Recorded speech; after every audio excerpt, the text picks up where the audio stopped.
Hi ಎಲ್ರಿಗೂ ನಮಸ್ತೆ, welcome to my YouTube channel. So ಹೆಣ್ಣು ಮಕ್ಕಳು ಮೂಗ್ ಬಟ್ಟನ್ನು ಏಕೆ ಚುಚ್ಕೊಳ್ತಾರೆ? ಇವಾಗೆಲ್ಲ ಫ್ಯಾಷನ್ನೇ ಆಗಿಬಿಟ್ಟಿದೆ.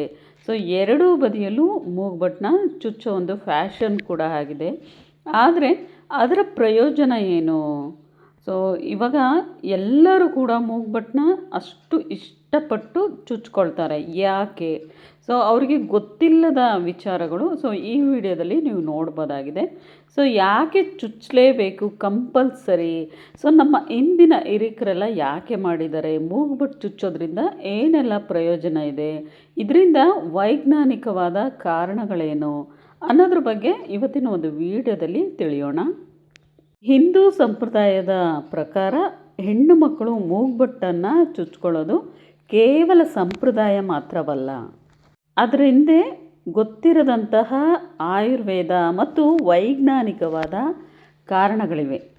ನಮ್ಮ ಇಂಡಿಯನ್ ಕಲ್ಚರಲ್ಲಿ ಹೆಣ್ಣು ಮಕ್ಕಳು ಶೃಂಗಾರ ಮಾಡಿಕೊಳ್ಳೋದು ಒಂದು ವಾಡಿಕೆ. ಅದರಲ್ಲೂ ಈ ಮೂಗುತಿಯನ್ನು ಇಟ್ಕೊಂಡು ಶೃಂಗಾರನು ತುಂಬಾ ಮುದ್ದಾಗಿ ಕಾಣ್ತಾರೆ, ತುಂಬ ಲಕ್ಷಣವಾಗಿ ಕೂಡ ಕಾಣ್ತಾರೆ.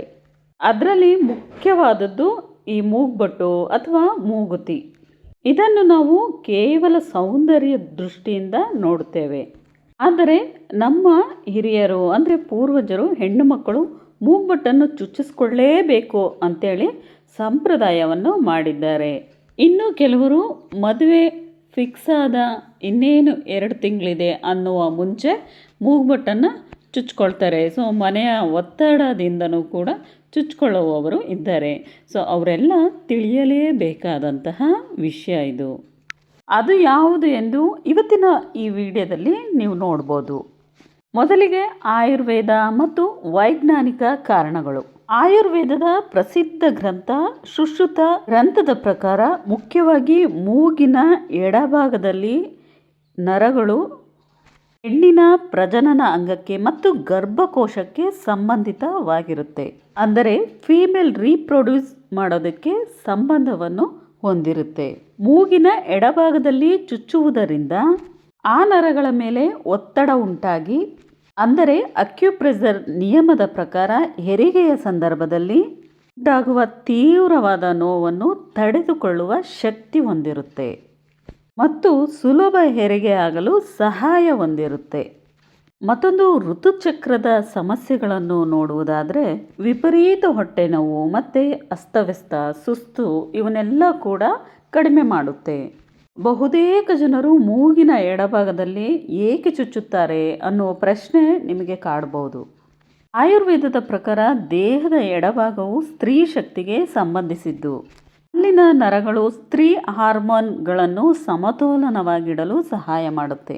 ಹಾಗಾಗಿ ಉತ್ತರ ಭಾಗ ಮತ್ತು ದಕ್ಷಿಣ ಭಾರತದಲ್ಲಿ ಹೆಚ್ಚಾಗಿ ಎಡಗಡೆಗೆ ಅತಿ ಹೆಚ್ಚಿನ ಆದ್ಯತೆಯನ್ನು ನೀಡುತ್ತಾರೆ ಮತ್ತು ಎಡಭಾಗದಲ್ಲಿ ಮೂಗನ್ನು ಚುಚ್ಚಿಕೊಳ್ಳುವ ಸಂಪ್ರದಾಯವಿದೆ. ಇನ್ನು ಆಧ್ಯಾತ್ಮಿಕ ಮತ್ತು ಧಾರ್ಮಿಕ ಪ್ರಕಾರ ನೋಡುವುದಾದರೆ ಪಾರ್ವತಿ ದೇವಿಯನ್ನು ಪೂಜಿಸುವಾಗ ಭಕ್ತಿಯ ಸಂಕೇತವಾಗಿ ಮೂಗುತಿಯನ್ನು ನೀಡುತ್ತಾರೆ.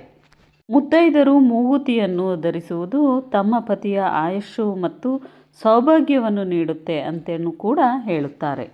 ಮೂಗು ಚುಚ್ಚುವುದರಿಂದ ತಮ್ಮ ಶರೀರದಲ್ಲಿ ಸಕಾರಾತ್ಮಕ ಶಕ್ತಿ ಹರಿಯುತ್ತದೆ ಮತ್ತು ಕೆಟ್ಟ ದೃಷ್ಟಿಯೂ ತಗುಲುವುದಿಲ್ಲ ಎಂಬ ವಾಡಿಕೆಯೂ ಸಹ ಇದೆ. ಇನ್ನು ಮೂಗುತಿಗೆ ಹೆಚ್ಚಾಗಿ ಚಿನ್ನವನ್ನೇ ಏಕೆ ಬಳಸುತ್ತಾರೆ ಎಂಬ ಪ್ರಶ್ನೆಗೆ ಉತ್ತರ, ದೇಹದ ಉಷ್ಣತೆಯನ್ನು ಸಮತೋಲನವಾಗಿಡುತ್ತದೆ ಮತ್ತು ಚರ್ಮದ ಸೋಂಕನ್ನು ಇನ್ಫೆಕ್ಷನ್ ಗುಣವನ್ನು ತಡೆಯುವ ಶಕ್ತಿಯನ್ನು ಸಹ ಹೊಂದಿದೆ. ಅಲ್ಲದೆ ಚಿನ್ನದ ಸ್ಪರ್ಶದಿಂದ ಮೂಗಿನ ನರಗಳಿಗೆ ಉತ್ತೇಜನವನ್ನು ಕೂಡ ನೀಡುತ್ತದೆ. ಸೊ ಇಷ್ಟೆಲ್ಲ ಮಾಹಿತಿ ಇರುವಾಗ ಹೆಣ್ಣು ಮಕ್ಕಳು ಮೂಗು ಚುಚ್ಚುವುದು ಉತ್ತಮ. ಸೊ ಇವತ್ತಿನ ಒಂದು ಟ್ರೆಂಡಿಂಗು ಎರಡೂ ಬದಿಯಲ್ಲೂ ಚುಚ್ಚುತ್ತಾರೆ, ಹಾಗೆಯೇ ಫ್ಯಾಷನ್ಗೋಸ್ಕರನೂ ಚುಚ್ಚಿಕೊಳ್ಳುತ್ತಾರೆ. ಆದರೆ ಅದರ ಹಿಂದಿನ ಮಹತ್ವ ತಿಳಿದಿರುವುದಿಲ್ಲ. ಸೊ ಈ ವಿಡಿಯೋ ನಿಮಗೆ ಇಷ್ಟ ಆಗಿದ್ದರೆ ನನ್ನ ಚಾನಲ್ಗೆ ಸಬ್ಸ್ಕ್ರೈಬ್ ಮಾಡಿ, ಹಾಗೆಯೇ ನಿಮ್ಮ ಸಪೋರ್ಟ್ ಸದಾ ಇರಲಿ ಅಂತ ಹೇಳ್ತಾ ಮುಂದಿನ ಒಂದು ಟಾಪಿಕ್ನೊಂದಿಗೆ ಮತ್ತೆ ಸಿಗ್ತೀನಿ. ಟೇಕ್ ಕೇರ್, ಎಲ್ರಿಗೂ ಲವ್ ಯು ಆಲ್.